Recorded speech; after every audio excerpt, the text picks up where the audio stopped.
నరసామ్రాట్, అక్కినేని నాగేశ్వరరావు, జయప్రద కాంబినేషన్లో మంచి హిట్ చిత్రాలు వచ్చాయి.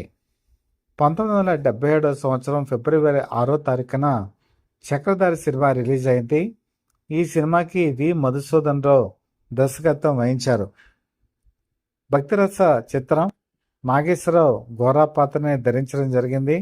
మహారాష్ట్రకి సంబంధించినటువంటి ఘోరా కుమ్మరి, అంటే మామూలుగా కుండలు తయారు చేసినటువంటి పాత్ర. ఈ పాత్రలో ఆధ్యాత్మికంగా కూడా ఉన్నత భావాలు ఇమిడి ఉంటాయి. అందులో మానవ ఏమున్నది ఈ దేహం, ఇది రక్త మాంసముల అస్థి పంజరం, దీనిపై ఎలరా నీ వ్యామోహం అనేటువంటి పాట అందరినీ ఆకట్టుకునేటువంటి పాటగా ఫేమస్ అయింది. ఇందులో పాటలన్నీ కూడా మ్యూజికల్గా అద్భుతమైన రీతిలో ఉంటాయి. ఈ సినిమా రిలీజ్ అయిన తర్వాత అబవ్ యావరేజ్గా నిలిచింది. ముఖ్యంగా డివోషనల్ పిక్చర్స్ మనం ఇప్పటికీ కూడా చెప్పుకుంటూ ఉంటే చక్రధారి సినిమాను కూడా మనం ఖచ్చితంగా చెప్పుకోవాలి.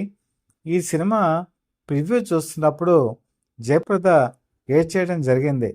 ఎందుకంటే ఇందులో ఒక పాట నేను చెప్పాను కదా, మానవ ఏమున్నది ఈ దేహం అన్నటువంటి. ఇది చూసి అక్కడ ఉన్న వాళ్ళందరూ కూడా ఆశ్చర్యచకితులయ్యారు. నరసామ్రాట్ అయితే నువ్వు చాలా సెన్సిటివ్ అమ్మాయి అని చెప్పి కూడా చెప్పారట. నిజంగా జయప్రద చాలా సెన్సిటివ్. ఈవెన్ సినిమా చూస్తున్నప్పుడు కూడా సినిమాలో భావోద్వేగం కలిగించే సన్నివేశాలున్నా కూడా ఆవిడ తట్టుకోలేనటువంటి ఒక సాదాసీదా మధ్యతరగతి అమ్మాయి కిందే అందరూ భావిస్తారు.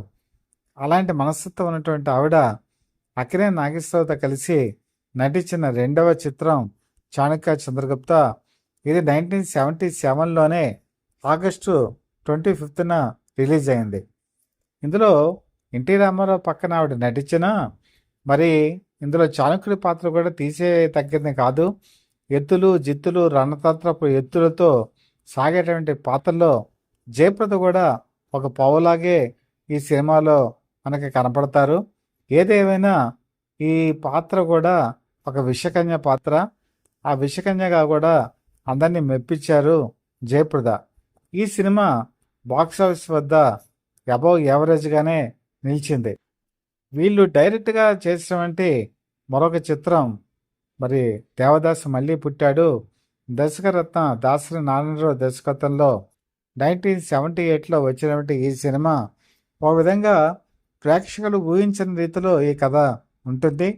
దేవదాసు మళ్ళీ కనుక పుడితే, ఆ రోజు ఉన్నటువంటి చంద్రముఖి మళ్ళీ పుడితే, పార్వతి సజీవంగా ఉండి ఈ కథనంతా రివీల్ చేసే పరిస్థితి వస్తే ఎలా ఉంటుంది అని చెప్పి ఒక ఆలోచన దర్శకరత్నంకి వచ్చి ఈ సినిమా తీయటం జరిగింది. అక్కినేని నాగేశ్వరరావు నటన అద్భుతం. ముఖ్యంగా ఈ పాత్ర కనుక చూసుకుంటే ఇందులో చంద్రముఖి క్యారెక్టర్ని, ఆ పాత్ర స్వభావాన్ని గుర్తుకు తెచ్చేటువంటి అంశాలని వాణిశ్రీ నటిస్తారు. అలాగే ఈ పాత్రలో నటించినటువంటి ఆవిడ సజీవంగా నిలుస్తారు. అలాగే జయప్రద కూడా ఒక ముఖ్యమైనటువంటి భూమిక నేను ఇందులో పోషించారు. ఒక యాక్సిడెంట్లో ప్రమాదంలో కూడా ఆవిడ మరణిస్తారు. జీవితమే ఒక ఆలయం అనేటువంటి ఒక పాట మోటార్ సైకిల్పై వెళ్తూ వీళ్ళిద్దరూ పాడేటువంటి యుగళ గీతం అందరినీ ఆకట్టుకుంటుంది. ఈ సినిమాలో కూడా జయప్రద తనదైన ముద్ర వేయటం జరుగుతుంది.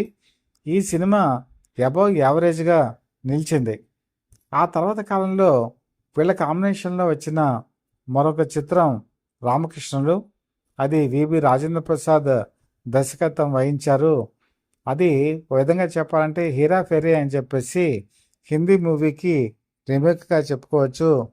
విశ్వవిఖ్యాత నరసార్వభౌమ ఎన్టీ రామారావు సరసన సహజ నటి జయసుధ నటిస్తే, మరి నరసామ్రాట్ అక్కినేని పక్కన జయప్రద నటించడం జరిగింది. అందులో ఒక మంచి పాటలు కూడా ఉన్నాయి, మంచి సాహిత్యం ఉంది, ఫైట్లు ఉన్నాయి, కమర్షియల్ హంగులు అన్నీ కూడా ఉన్నాయి. దుప్పట్లో దూరాక దూరం ఏముంది, గుప్పిళ్ళు తెరిచాక గుట్టు ఏముంది అనేటువంటి పాట వీళ్ళ మధ్య తీసినటువంటి సాంగు ఆ రోజుల్లో పెద్ద హిట్టు. అందరూ ఈ పాటని టేప్ రికార్డులో పెట్టుకుంటూ వింటూ ఉండేవాళ్ళు. అలాగే ఆకాశవాణిలో కూడా ఈ పాట వచ్చినప్పుడు కూడా అందరూ చాలా తన్మయత్వంతో వినేవాళ్ళు. ఒక విధంగా చెప్పాలంటే వేదాంత ధోరణి, ఒక ఫిలాసఫీ కూడా ఈ పాటలో కనిపిస్తుంది. ముఖ్యంగా క్లైమాక్స్లో పాడేటువంటి పాట కూడా ఈ సినిమాకి ఒక హైలైట్గా చెప్పుకోవచ్చు. ఈ సినిమా రిలీజ్ అయిన మొదటి 2 వారాలు కూడా కలెక్షన్స్ పరంపర సునామీలాగా చుట్టేసింది. మొదటి 2 వారాలు కూడా అద్భుతమైన కలెక్షన్స్ వచ్చాయి. మూడో వారంలో కూడా అది సస్టైన్ అవుతుంది అనుకున్నారు కానీ వివిధ కారణాల వల్ల 2 వారాల తర్వాత కలెక్షన్స్ తగ్గుదల పట్టాయి. ఏదేమైనా బాక్స్ ఆఫీస్ దగ్గర ఈ సినిమా అబవ్ యావరేజ్గానే నిలిచింది. దాంతో అందరికీ కూడా ఒక ముద్ర పడిపోయింది. జయప్రద అక్కినేని నాగేశ్వరరావుతో సినిమా కనుక తీస్తే అది మినిమం గ్యారంటీ, డబ్బులు అనేవి ఖచ్చితంగా వస్తాయి అనేటువంటి ఒక భావన కూడా వచ్చింది. ఆ వచ్చినటువంటి తరుణంలోనే ఒక మంచి సినిమా, ఒక కామెడీతో కూడుకున్నటువంటి సినిమా వచ్చింది. అక్కినేని నాగేశ్వరరావు ఫిలాసఫీ ఎలా ఉండేదంటే సీరియస్ పిక్చర్లు ఎన్ని చేసినా కూడా ఒక ఫుల్ లెంత్ ఎంటర్టైన్మెంట్ సినిమా కూడా ఆయన చేసేవారు. అలా చేసినటువంటి సినిమానే బుచ్చిబాబు. దర్శకరత్న కాంబినేషన్లో వచ్చినటువంటి ఈ సినిమా, ఇందులో జయప్రద చాలా భావోద్వేగంతో నటిస్తారు, నటసామ్రాట్ ఆహ్లాదకరంగా నటిస్తారు. వీళ్ళ కాంబినేషన్లో వచ్చేటువంటి ప్రేమ సీన్స్ సెల్యులాయిడ్ మీద అద్భుతంగా పండాయి. ఉత్తరాల కోటలో ఉత్తరాలు రాశాను, అది నువ్వు రాసావా మరి నేను రాశానా అలాంటి పాట అయితే ఆ సినిమాకి ఒక హైలైట్గా చెప్పుకోవచ్చు. ఈ సినిమాలో అందులో మారువేషాలు కూడా మరి నరసామ్రాట్ వేస్తారు. ఒక కోయిదొర పాత్రని వేసినప్పుడు కూడా ఆ పాత్ర కూడా చాలా బాగా పండింది. ముఖ్యంగా సూర్యకాంత నటన, వీళ్ళందరినీ చూస్తే ఇంత మంచి ఫుల్ లెంత్ కామెడీ, ఒక హాస్యం, ఒక ఎంటర్టైన్మెంటు ఉన్నటువంటి సినిమాలో జయప్రద చక్కగా మిడిపోయారు అని మనకు అనిపిస్తుంది. చాలా నవ్వుకున్నటువంటి సినిమాగా, హాయిగా ఉండే సినిమాగా ఈ సినిమాని అభివర్ణించవచ్చు. ఈ సినిమా రిలీజ్ అయిన తర్వాత అబవ్ యావరేజ్గా నిలిచింది. కలెక్షన్స్ కూడా ఈ సినిమాకి విజయాన్ని చేకూర్చాయి. ఈ విధంగా సాగుతున్నటువంటి తరుణంలో రామానాయుడు సురేష్ ప్రొడక్షన్స్ బ్యానర్ మీద ప్రేమ మందిరం అనేటువంటి సినిమా తీశారు. ఇందులో ప్రేమ మందిరం ఇదే ప్రేమ మందిరం అనేటువంటి పాట ఒక హైలైట్ అయితే, ఇది చాలా అంటే పూర్తిగా డెప్త్గా ఉన్నటువంటి కథ. ఈ కథ 3 తరాలు బట్టి జరిగేటువంటి కథ. అందులో పాత్రలు మనల్ని ఒక విధంగా కన్నీళ్లు తెప్పిస్తాయి, అలాగే భావోద్వేగానికి లోను చేస్తాయి. ఈ సినిమాలో జయప్రద నటన, నాట్యం రెండు కూడా అద్భుతంగా ఉంటాయి. అక్కినేని నటన గురించి ఇంకా చెప్పుకోదగింది ఇంకేముంటుంది, పరాకాష్ఠకి చేరినటువంటి సినిమా. ఈ సినిమా అందరూ ఆశించినంత స్థాయి విజయం సాధించలేదు కానీ యావరేజ్ చిత్రంగానే నిలిచింది. అందరూ కూడా ఈ సినిమా బాగుంది, ఒక క్లాసిక్ సినిమా అని మాత్రం చెప్పడం ఒక విశేషం. అన్నిటికంటే మైమరిచి మరొక క్లాసిక్ చిత్రంగా నిలిచినటువంటి సినిమా అదేనండి మేఘ సందేశం. ఈ సినిమా గురించి చాలా ప్రత్యేకంగా చెప్పుకోవాలి. ఇందులో ఒక క్లాసికల్ డాన్సర్గా జయప్రద తన నటనని ఒక పూర్తి వైవిధ్యభరితంగా చూపించారు. అలాగే భార్యగా జయసుధ నటన పరాకాష్ఠకి చేరుకుంటుంది. భార్య ఉన్నా కూడా తన రసోద్ద భావాలకి, సంగీత సాధనకు అనువైన మనిషి జయప్రదే అని భావించి ఆమె వెంట వెళ్ళిపోయేటువంటి పాత్రలో అక్కినేని నాగేశ్వరరావు నటిస్తే ఈ క్యారెక్టర్ చేసింది కరెక్టా కాదా అని ఆ రోజుల్లో చాలామంది బహిరంగంగా చర్చించుకోవడం కూడా నాకు తెలుసు. ఏది ఏమైనా సరే ఈ సినిమా చివరికి వచ్చేటప్పటికి వీళ్ళిద్దరూ కూడా మరణించడం జరుగుతుంది. ఆ మరణించిన సన్నివేశాలను కూడా డైరెక్ట్గా కాకుండా ఇండైరెక్ట్గా డైరెక్టర్ చూపించడం కూడా ఒక విశేషంగా చెప్పొచ్చు. రమేష్ నాయుడు సమకూర్చినటువంటి జయసుదాస్ పాటలు ఈ సినిమాకి హైలైట్. ప్రతి పాట కూడా ఒక ఆణిముత్యం. అయితే ఈ సినిమాలో తనకి ఒక అవార్డు వస్తుందని జయప్రద భావించారు, కానీ ఆ అవార్డు తనకి రాలేదు. జయసుధకి రాష్ట్ర స్థాయిలో ఉత్తమ నటి అవార్డు రావటం ఆవిడ కొద్దిగా బాధపడిన మాట కూడా వాస్తవం. ఎందుకంటే అంత అద్భుత నటన ప్రదర్శించిన తను కూడా ఎంతో కొంత అందరూ గుర్తిస్తారని భావించారు. ప్రేక్షకుల గుర్తింపు అయితే లభించింది. ఒక అద్భుతమైన క్లాసిక్ చిత్రంలో ఒక భాగం అయిపోయారు జయప్రదని మాత్రం మనం ఖచ్చితంగా చెప్పుకోవచ్చు. ఆ తర్వాత కాలంలో అక్కినేని నాగేశ్వరరావుతో ఆవిడ నటించిన చిత్రాలు పెద్ద పేరు ప్రఖ్యాతులు సాధించిన సినిమాలుగా మనం అనుకోలేము. కానీ మంచి చిత్రంగా పేరు వచ్చింది అమరజీవి. అది జంధ్యాల డైరెక్షన్లో వచ్చింది. జంధ్యాల అప్పటికే ప్రతిభ ఉన్న డైరెక్టర్గా ఆయన పేరుగాంచారు. మంచి మంచి చిత్రాలు తీస్తున్నారు. ఆయన సినిమా తీస్తే కామెడీ, అందరూ కూడా నవ్వుకుంటారు. ఎన్నో కామెడీ సినిమాలు తీశారు. కానీ ఎట్ ద సేమ్ టైం కన్నీళ్లు తెప్పించేటువంటి సినిమా కూడా తీశారు. అదే అమరజీవి. అమరజీవి సినిమా కనుక చూస్తే అందులో సుమలత నెగటివ్ క్యారెక్టర్ చేస్తారు. గ్రే షేడ్ ఉన్నటువంటి క్యారెక్టరు. జయప్రద అక్కనే నటన పరాకాష్ఠకి చేరుకుంటుంది. జేవురుమాలతో కన్నీళ్లు తుడుచుకొని బయటికి రాని ప్రేక్షకులు అంటూ కూడా ఎవరు ఉండరు. కానీ సినిమా మాత్రం బాక్సాఫీస్ వద్ద యావరేజ్గానే నిలిచిపోవటం ఒక విషాదకరం.